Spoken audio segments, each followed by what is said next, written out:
Hello everyone सेवा नमस्ते welcome back to my mini blog. So साथीहरू तपाईँहरू देख्न सक्नुहुन्छ म चाहिँ चौबन्दी चोलामा छु लासा फुलगाडोरी बाँधेर अनि मसँग छ यहाँ देख्न सक्नुहुन्छ ठुन्जे अनि म चाहिँ अहिले यहाँ कोदोबारीमा छु। यो सबै चाहिँ कोदोबारीहरू हो होइन, तर म कोदो टिप्न चाहिँ आएको होइन है, एउटा टिकटकको लागि एउटा भिडियो बनाउनु पऱ्यो अनि त्यसपछि एक दुईवटा फोटो पनि खिच्नु पऱ्यो भनेको थिएँ कि अनि फेरि आधी ड्रेस चाहिँ लगाएँ होइन, फरियाहरू चाहिँ लगाउने बाँकी छ, अर्नामेन्ट्सहरू लगाउन बाँकी छ होइन। घरैबाट लगाएर आयो भने चाहिँ बाटोमा कति कुरोहरू हुन्छ कि अनि खोलाहरू पनि हुन्छ, पानीहरू पनि हुन्छ, त्यही भएर भिजिहाल्छ भनेर मैले चाहिँ यहाँनिर आएर लगाउनु पऱ्यो भनेर मैले आधी माथिको मात्रै लगाएर तलको चाहिँ लगाएर आएको छुइनँ क्या। अनि एउटा सानो भिडियो पनि क्याप्चर गरिहालौँ भनेर म अहिले चाहिँ भिडियो बनाइराखेको छु। म तपाईँहरूले एकछिनमा कलर ड्रेस लगाइसकेपछि या लाउँदै गरेको म भिडियो बनाइदिन्छु ल। A few moments later. साथीहरू म चाहिँ यहाँ सिर्फु लगाउनलाई रेडी गर्दैछु ल, सिर्फु हाल्नु पऱ्यो नि त, त्यही भएर एउटा फोटो भिडियो बनाउनुको लागि पनि यस्तो गर्नुपर्छ। त्यही भएर मलाई चाहिँ कति धेरै दुःख हुन्छ कि अनि मन पर्दैन क्या, त्यही भएर अल्छी लाग्छ क्या, झिजो झर्को लाग्छ क्या मलाई चाहिँ। मसँग चाहिँ सिर्फु चाहिँ दुईवटा छ है, फर्स्टमा चाहिँ लगाउनु पर्ला। हातहरू भन्नुहुन्छ भने यस्तो नलाउनु भएको छ, डढेर कालो भएर होइन, त्यसमा त स्किन एलर्जी छ कि यति नलाउनु भएको छ क्या, म भन्नै सक्दिनँ क्या। यो चाहिँ पटुका बाँध्दैछु है मैले। यो चाहिँ चन्द्रहारे सुनको भाउ पनि बढेको छ, 2,30,40,43,000 रे। अब चाँदीको भाउ पनि बढेको अब लगाउनु भने त फलाममा पित्तल त होला नि, त्यो फलाममा पित्तल पनि लगाउनु थालेपछि त्यसको पनि फेरि भाउ बढ्छ छुट्टै। यो चाहिँ बुङ्गे चुरा हातमा लगाउने लगाउनुपर्छ। रेडी भयो। त्यसपछि मसँग छ अरू ज्वेलरीहरू, टिका पनि हालिन्छ, त्यो छापी आउँथेँ। त्यसपछि यो चाहिँ राईहरूको तरुल हो।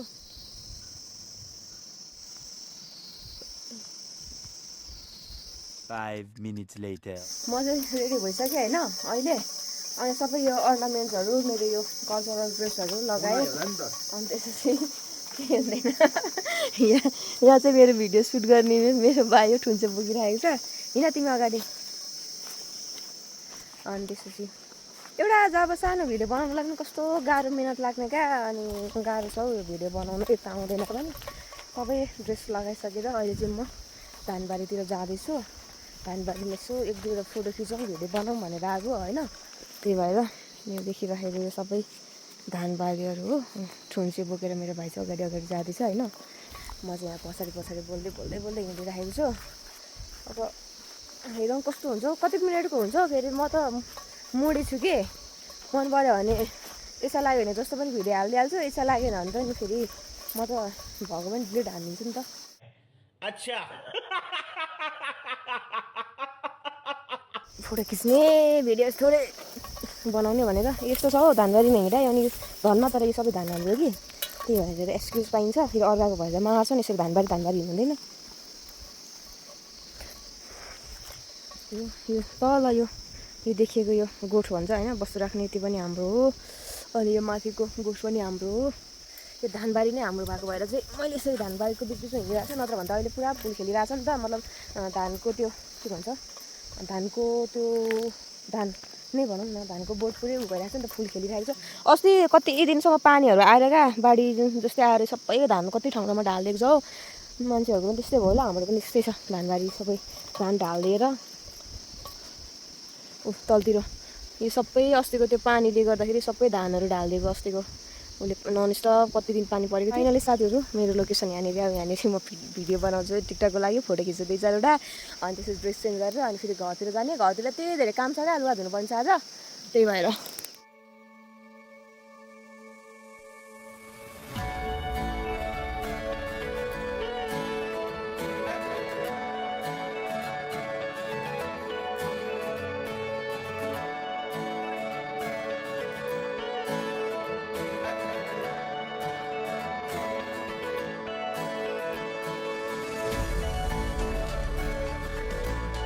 A little longer than a few minutes later.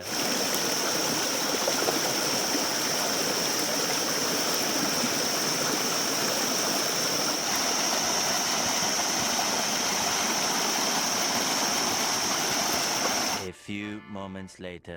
Tripod हो क्या यो कामै नरहेछ भाइले सब यताउता सानो भिडियो बनाइहाल्यो यो ठुन्चेर मैले सामानहरू लिएर आएको थिएँ खुट्टा भन्नुहुन्छ भने यस्तो क्या पुरै माटो कालो कालो भयो है मैले त अलमोस्ट होइन 2-4वटा फोटो चाहिँ खिचेँ अनि एउटा भिडियो चाहिँ बनाएँ अब कस्तो हुन्छ त्यो एडिट गर्ने बाँकी छ एडिट भन्दा पनि के राम्रो भयो भने हालिदिन्छु नराम्रो भयो भने मेरो फेरि अलिक मुडी खाएको छु नि त सो जाउँ आज क्यामेराम्यान 2जना हाँस्दा हाँस्दा घर गएर लुगा धुनु पर्ने आज कान्छाले अब घाँस काट्छ अनि त्यसपछि म चाहिँ अब लगभग सबै 2-4वटा भन्दा पनि 10-12वटा फोटोहरू खिचेँ होइन अनि त्यसपछि 2-4वटा भिडियो बनाएँ अब के कस्तो भयो म तपाईँहरूलाई भरे बेलुका देखाउने नै छु हतार मलाई एडिट गर्नु धेरै टाइम लाग्दैन नि किनभने म त्यो जस्तो एडिट गर्नु पर्फेक्ट पनि छैन अनि मलाई आउँदैन पनि म फेरि जस्तो सबै सर हालिदिन्छु क्या Okay. 1 hour later.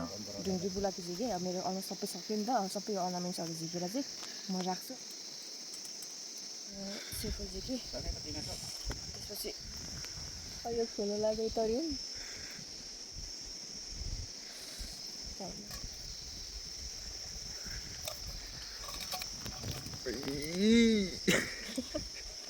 घाँस काटेर घर गइहाल्ने होइन हजुर लाइन आएको छैन घरमा चाहिँ लाइन नै चाहिन्छ र यो चाहिँ लास्टै हेभी हुन्छ क्या यो चाहिँ बिनायो धजुरी पेचुरी सबै छ यहाँनिर यो बन्सीको काँडा यस्तो छ बाटो चाहिँ घर फर्किँदैछु यो सानो खोल्सा हो भारी त गर्नु नै भयो यो अरू भन्दा पनि यो हारीमाला थियो क्या मेरो 2टा त्यही भएर यस्तो भारी हो क्या पानीहरू यो सबै गाउँहरू यस्तो छ हो वारिपारि पनि के देखाउनु है यस्तो छ फुलहरू राम्रो फुल्न पाएन त्यही नत्र भने कस्तो राम्रो देखिने गरेको थियो राम्रो देखिन्थ्यो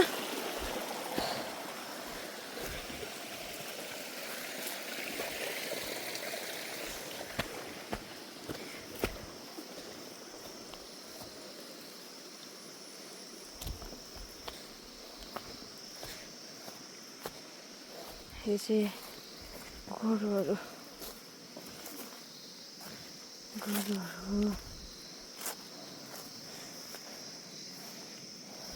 यो फुल त यहाँ भर्खर यति फुल्दैछ हो यस्तो नत्र अरू बेला भए ढकमक्क फुलेर कस्तो राम्रो हुन्थ्यो योचोटि चाहिँ फुलहरू त यस्तो छ ए भर्खर फुल्दैछ फुल स्मेल कस्तो राम्रो लाग्छ 1 hour later. सो साथीहरू फाइनली म घर आइपुगिसकेँ यहाँ ठुन्चे पुगेको यहाँ टाउको दुखेर क्या बारले थिचेर भिडियो के कस्तो हुन्छ भरे म अपलोड गर्नेछु हेर्नु होला भन्दै अहिलेको लागि चाहिँ बाई